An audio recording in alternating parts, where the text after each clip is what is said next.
कक्षा 10 की विज्ञान की ऑनलाइन क्लास में आप सभी बच्चों का हम स्वागत करते हैं।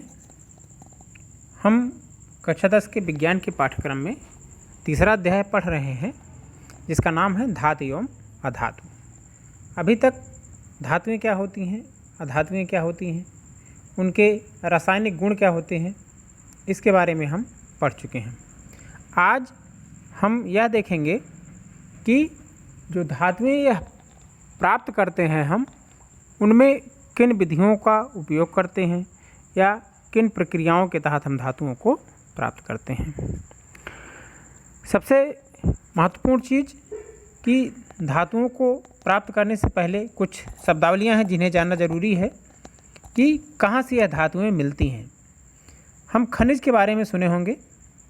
खनिज पृथ्वी से जो भी चीज़ें खुदाई करके प्राप्त की जाती हैं, कोई भी प्राकृतिक तत्व जो कि खुदाई करके प्राप्त करते हैं हम ज़मीन के नीचे से, वह चाहे तत्व हो या कोई यौगिक हो, उसे हम खनिज कहते हैं जो खोद के निकाले जाते हैं।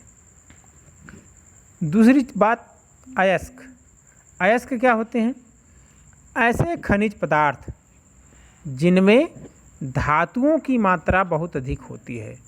कोई भी खनिज पदार्थ जो कि हम ज़मीन के नीचे से प्राप्त किए हैं उसमें धातुओं की मात्रा बहुत अधिक है, और जब हम उनका निष्कर्षण करते हैं और उससे हमें धातुएं प्राप्त होती हैं तो इस तरह के खनिज पदार्थ अयस्क कहलाते हैं, जिनसे हम धातुएं प्राप्त करते हैं। उन खनिज पदार्थों को अयस्क कहते हैं। अगला शब्द है गैंग। पृथ्वी से जब खनिज पदार्थ हम खोद के निकालते हैं धरती के नीचे से, तो उसमें धातुओं के साथ बहुत सी मिट्टी, रेत, यह सब अशुद्धियाँ उपस्थित रहती हैं, लगी रहती हैं। इन्हीं अशुद्धियों को, रेत और मिट्टी को, जो कि अयस्क में उपस्थित होती है, उसे गैंग कहते हैं। तो यह कुछ महत्वपूर्ण बातें हैं जिन्हें जानना ज़रूरी था। अब हम धातुओं की प्राप्ति के कौन कौन से चरण होते हैं उनके बारे में देखते हैं। धातुओं को प्राप्त करने के 3 प्रमुख चरण होते हैं। 3 चरणों में गुजरने के बाद हमें धातुएं प्राप्त होती हैं। पहला जो चरण है, चरण 1। 3 चरण जान लें पहले। चरण 1 होता है अयस्कों का समृद्धिकरण। अब समृद्धिकरण क्या होता है इसके बारे में हम पढ़ेंगे आगे। दूसरा चरण होता है धातुओं का निष्कर्षण, और तीसरा चरण होता है धातुओं का परिष्करण करना। इन 3 चरणों से गुजरने के बाद हमें अयस्कों से शुद्ध धातुएं प्राप्त हो जाती हैं। अब एक एक चरण के बारे में हम पढ़ेंगे। पहला चरण है अयस्कों का समृद्धिकरण। चरण 1 अयस्कों का समृद्धिकरण। धातुओं के निष्कर्षण से पहले अयस्क से अशुद्धियां हटानी पड़ती हैं। जो अशुद्धियां हैं, गैंग हैं, उसमें से उस गैंग को साफ करना पड़ता है, मिट्टी, रेत इत्यादि को हटाना पड़ता है। तो धातुओं के निष्कर्षण से पहले अयस्क से इन अशुद्धियों को हटाना या साफ करना गैंग को, यह प्रक्रिया है समृद्धिकरण। अयस्कों से गैंग को हटाने की प्रक्रियाएं अपनाई जाती हैं जो कि गैंग के भौतिक तथा रासायनिक गुणधर्मों पर निर्भर होती हैं। जो अयस्क हम प्राप्त किए हैं, ज़मीन से खोद के निकाले हैं, वह किस भौतिक प्रकृति का है और उसके रासायनिक गुण कैसे हैं, इसी आधार पर हम उसमें से गैंग हटाने की प्रक्रिया अपनाते हैं। जैसे अगर सीधे मिट्टी है तो उसे हम पानी से भी साफ़ कर सकते हैं, तो पानी से साफ़ करना एक प्रक्रिया हो सकती है। अगर कोई ऐसा पदार्थ है जिसे हम छान कर अलग कर सकते हैं, तो छान कर भी हम साफ़ कर सकते हैं अयस्कों को। कुछ ऐसी धातुएं हैं जिनके अयस्कों से गैंग को हटाने के लिए रासायनिक अभिक्रियाओं का उपयोग करना पड़ता है, जिसके लिए हम रसायनों का उपयोग करके उनसे इन गैंग की अशुद्धियों को साफ करते हैं। और एक विधि हो सकती है कि जो लौह युक्त अयस्क होते हैं, हम जानते हैं कि चुंबक लोहे को आकर्षित करता है, तो लौह युक्त जो अयस्क होते हैं उन्हें साफ करने के लिए हम चुंबक का प्रयोग भी कर सकते हैं। तो अयस्कों के समृद्धिकरण की यह विधियां हो सकती हैं। दूसरा चरण अब हम देखते हैं। पहला चरण हो गया अयस्कों का समृद्धिकरण। दूसरे चरण में हम क्या करते हैं, इस चरण में हम अब जब एक समृद्ध अयस्क हमको प्राप्त हो गया तब हम उसमें से धातुएं जो जिस अयस्क में उपस्थित होती हैं उनको उनके अयस्कों से पृथक करते हैं। तो धातुओं की क्रियाशीलता के बारे में हमने पढ़ा था, सक्रियता श्रेणी। तो धातुओं की क्रियाशीलता के अनुसार उनके निष्कर्षण की विभिन्न विधियां भी अपनाई जाती हैं। जिस तरह धातु की क्रियाशीलता होती है उसी तरह के लिए उसके लिए हम निष्कर्षण विधि का उपयोग करते हैं। क्रियाशीलता के आधार पर 3 तरह की धातुएं हमने देखी थी। एक सबसे कम क्रियाशील, दूसरी मध्यम क्रियाशील और तीसरी होती है अत्यधिक क्रियाशील। तो आज हम जो कम क्रियाशील धातुएं होती हैं उनके निष्कर्षण के बारे में पढ़ेंगे।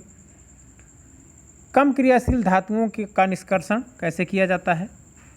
जो कम क्रियाशील धातुएं हैं वह सक्रियता श्रेणी में हम जानते हैं सबसे नीचे स्थित होती हैं,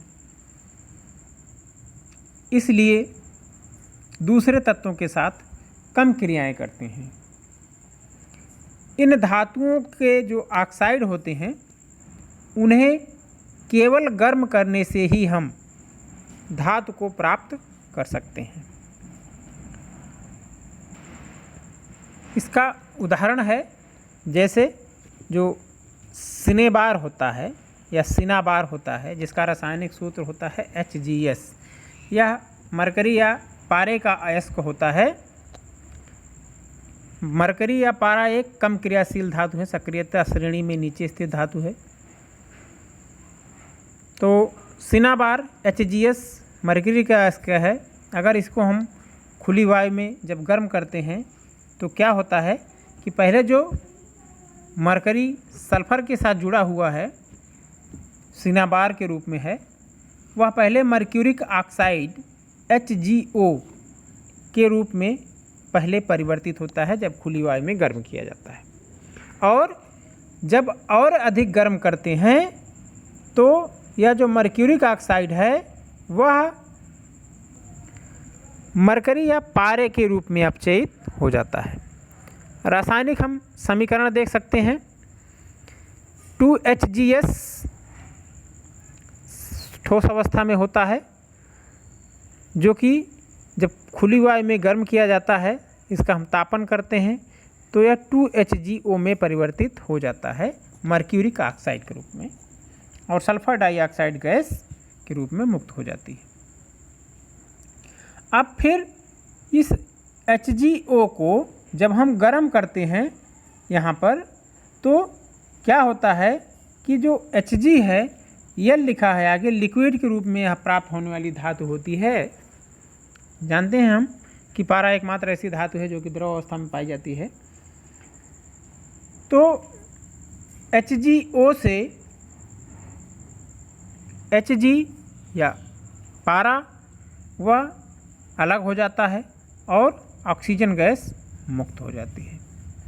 तो यह प्रक्रिया होती है कम सक्रियशील धातुओं से उनके धातु के अयस्कों से उनके धातुओं को प्राप्त करने की।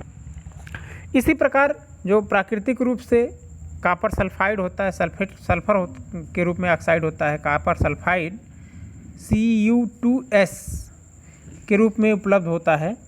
यह तांबे का अयस्क है, और यह जो तांबे का अयस्क है इसे केवल वायु में गर्म करने पर इसके अयस्क से इसको अलग किया जा सकता है। रासायनिक समीकरण देखें, 2Cu2S सॉलिड स्टेट में और 3O2 गैसियस स्टेट में। जब इसको हम टेम्परेचर देते हैं तो हीट करते हैं तो क्या होता है, कन्वर्ट हो जाता है 2Cu2O में सॉलिड स्टेट में और 2SO2 गैस के रूप में वहाँ से मुक्त होती है।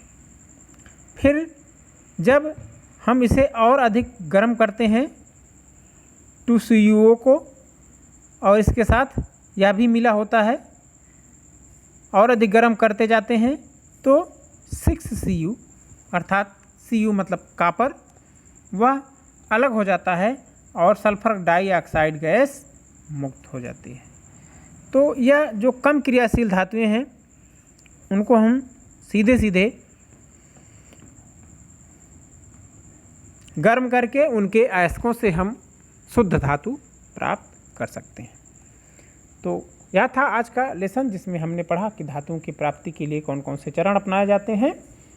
और उसमें पहला चरण अयस्कों का समृद्धिकरण, दूसरा चरण धातुओं का निष्कर्षण। और धातुओं का निष्कर्षण हम धातुओं की क्रियाशीलता के अनुसार करते हैं। जो कम क्रियाशील हैं उनके निष्कर्षण की अलग विधियाँ अपनाई जाती हैं, जो अधिक क्रियाशील हैं उनके निष्कर्षण के लिए दूसरी विधियाँ हम अपनाते हैं।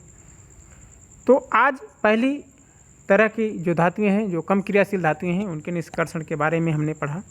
आशा करता हूं कि आपको सारे पॉइंट्स बेहतर तरीके से समझ में आए होंगे। लेकिन फिर भी अगर हमारी तरफ से कोई कमी है, कोई डाउट है आपको, जो चीज़ें समझ में नहीं आई हैं, उनको आप फ़ोन करके कमेंट करके हमसे क्लियर कर सकते हैं, पूछ सकते हैं। बाकी हम मिलेंगे आपसे अगले लेक्चर के साथ। तब तक आप घर पे रहें, पढ़ते रहें, वीडियो को बार बार देखें। हमारी बहुत बहुत शुभकामनाएँ।